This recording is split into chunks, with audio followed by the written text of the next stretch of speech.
To a game 6. Let's take you through how we've gotten here. Games 1 and 2, eerily similar. In both, the Celtics got a 20-point lead in the third quarter and then just went ice cold, blowing both leads. Knicks won game 1 in overtime, won game 2 with the great defense at the end. Celtics went 20 for 40 from three-point range in game 3 at the Garden. They won big. They blitzed the Knicks early and never allowed them back in the ball game.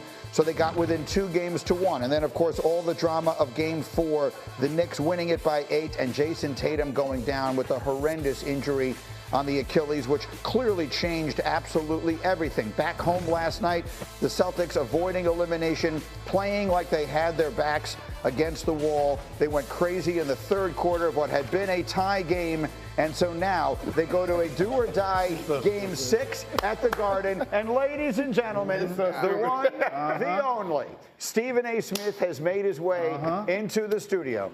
How we feeling, big dog? How we feeling, big dog? I only have one question for you, Stephen A. If the Knicks are going to win this series and make it to the Eastern Conference Finals, do they have to do it tomorrow night? Yes. Yes. I'm very nervous. Okay. I'm very concerned. I don't like what you said earlier. What I was watching you early in the show. Like, there's no, it's all right. It's all right. No, it's not all right. Did you see what happened last night? I didn't like what I saw. I have not seen the Boston Celtics move the basketball like that with Tatum on the floor. But without him, all of a sudden, they're sharing and they're caring. It concerns me. Yes. Because if they're sharing and caring and they're making the threes, that's a problem. And God rest his soul, Mr. Bill Walton. But the man passed away. I didn't know he had some twins. That's how Cornette looked last night. What the hell was that? He looked like his twin. 5 block shots in the third quarter. We're very concerned. They got to win tomorrow night. You can't go back to Boston for a game 7.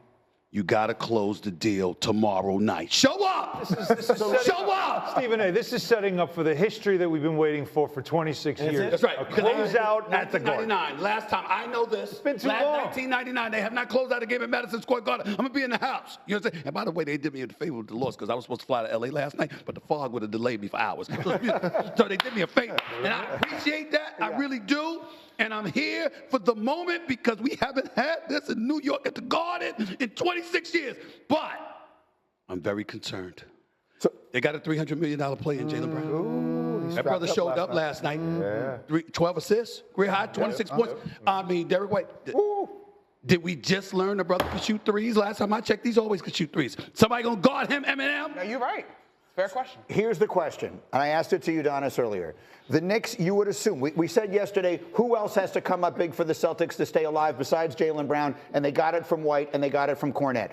Let's live in a world where we assume Jalen Brunson's going to give you a good game tomorrow night. Give me the other Knick that has to play big tomorrow night for them to win this I'm going to say Mikal Bridges. The reason why is because I've lost faith in Karl Anthony Towns only in this respect. That brother can shoot, no doubt about it. He's a big-time shooter. I don't like it when he's posting.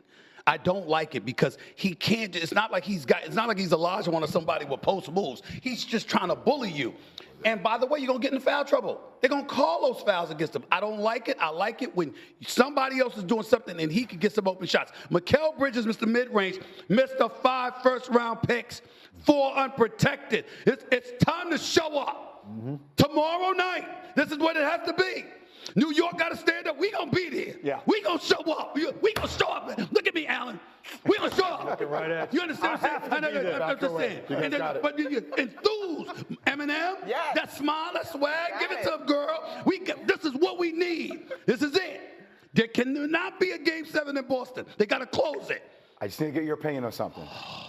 Watching the game last night, watching Julius Randle beat a bully, beat a bully, and then watching Cat. Tell me, we talked about this on the phone the other day. I know where he's going with this. Let me know how you feel about it, especially if y'all don't.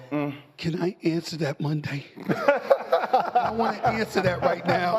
I don't want to jinx anybody. Julius Randle's looking very, very good. You're very good, you. You understand? Analyze this. You're very good, you.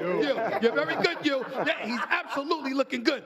Okay, him, Dante DiVincenzo, that looks like it's worked out quite well for Minnesota. And they got a vibe, a swag about them. I like what I'm seeing. I think Minnesota arguably should be the favorite to win it all at this point. But let me tell you this. We got to crawl before we walk. Forget the conference finals. Forget the finals. We got to win this damn game.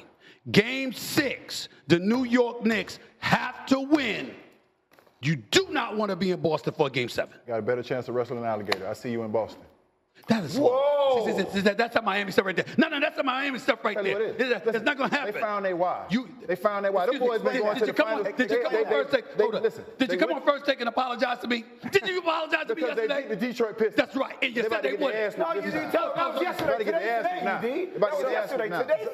The point that UD was making earlier, and make it here quickly, because they have played a lot of basketball. Their why? What does that mean? They went to the Eastern Conference Finals against us. They went to the finals and lost to Golden State. Now they went to the finals last year and won. These guys have played a lot of basketball. They have lost a little bit of their edge, but now they found their why. The unfortunate incident that has happened to Jason Tatum has brought them together. They have found their why. They will dig deeper. Y'all got a problem now. Jimmy Pitaro, I got a problem Magnus, Dave Roberts, I want him suspended. I want him suspended because he's too damn good. He's too damn good. He sounds great. He knows what the hell he's talking about. You're just going to be wrong tomorrow night. New York, the Garden.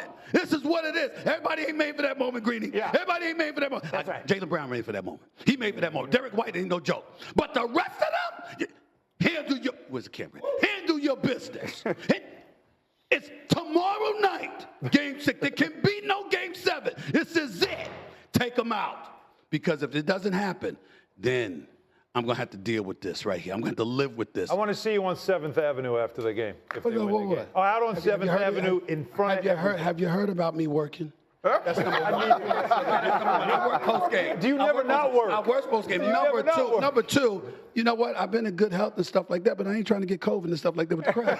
You know what I'm saying? I'm trying to stay in good health because the ESPN wants me on the air conference finals and then the NBA finals. I got work to do. But if there's like an elevated position that I can where I'm a distant from the crowd, but I'm still a part of the crowd, then I'll be out there. Then I'll be out there. But listen, you don't let this man come in here and say that you don't let him sit next to you, Eminem. He's got scars. You understand? You're a very, very pivotal piece of the Garden, Monica. It's true. You got to show up. You got to show up, ESPN Radio. You got to show up. There's no time for this, man.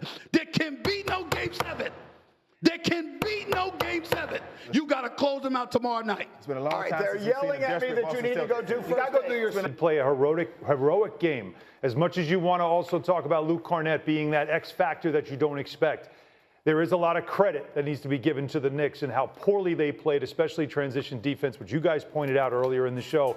They have got to get their pick and roll defense and their transition communication on defense back under control, because if they don't, this series is going back to Boston for a game. Can I just take us in the trenches for a minute? I know we got the headlines out of the way about our biggest takeaway from the game, but there are 3 things that happened last night in the game that I do not like. And I get the games can get chippy, UD. I get people get dirty.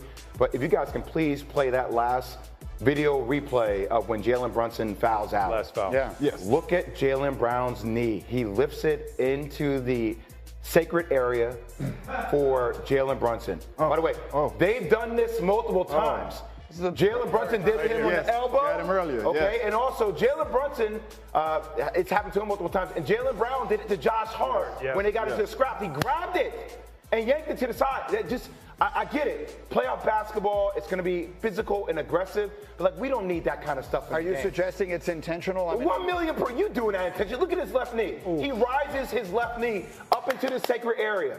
And by the way, Jalen Brown, that's intentional. Jalen Brunson gets intentional too. He always makes a fist, hits down when he drives by. All I'm saying is we don't need that in the game, y'all. Brunson fouled out on that. I feel we don't need that in the game. That's a tough moment. And another thing you don't need is your best player finding out 30 feet away from the basket. Come on. You don't need your best player taking a foul 30 feet away from the basket. That is not how Jalen Brunson needs to foul. I will offer a silver lining on that when he got off his feet, because it's a quick turnaround for a game on Friday. I agree with you, and he's got to be smarter, but he was not having a good game, so go ahead, sit down. He was going to get off his feet in that moment.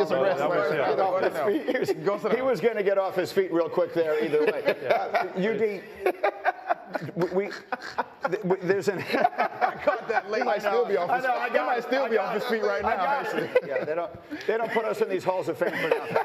Okay, so here we go. So let me. We talked about who the Celtics needed to get it from last night, right? Yes. With Jaylen Brown, that had to be a given. Yes. Jalen Brunson tomorrow night, that has to be a given. He has to be brilliant for the Knicks tomorrow night. They have no chance if he isn't, just as the Celtics didn't. Yes. But the Celtics then needed it from other people. They got it from Derek White and Luke Cornett. Who are those people? Who do they have to be for the Knicks tomorrow to end this in Game 6? Who do the players that the Knicks need to play who besides Jalen Brunson? I need who needs to rise up? In the games that they